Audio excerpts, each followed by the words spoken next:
Today we're going to attempt to start up this 1942 Harley-Davidson WLA. We just got it off the truck, so she's probably sumped, so let's give her a kick and see if she's going to light up.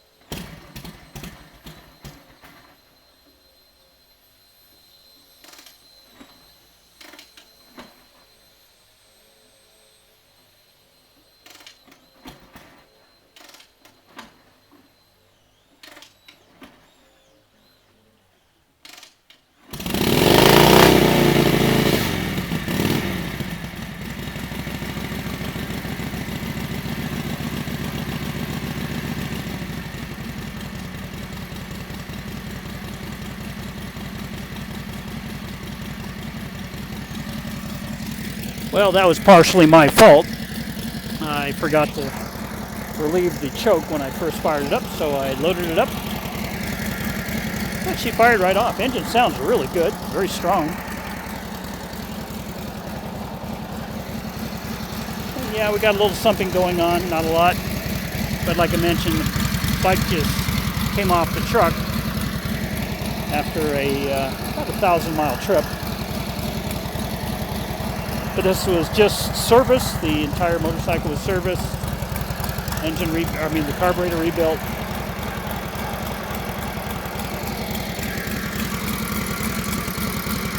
It sounds very nice. This motorcycle was restored back in the 1980s.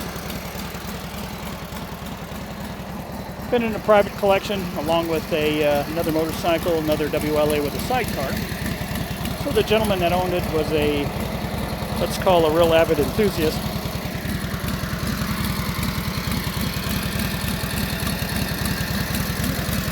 Yeah, I'm very impressed. No real something. No smoke coming out of the tailpipe. I think this would make a great rider. This is the Type 7 WLA because of the engine numbers. It has a deep water fording kit, the deep water fenders. And being that it was restored so long ago, I'm sure that this has a lot of original parts on it, because back in the early 80s they didn't have a lot of reproduction items for the WLAs. Well, you can check this motorcycle out on our website, batorinternational.com, or you can give me a call direct. I'll be happy to talk to you about it. Thanks for watching. If you like our videos, please hit the thumbs up, and also check out all the rest of the videos that we do have up for your viewing pleasure. Thanks for watching.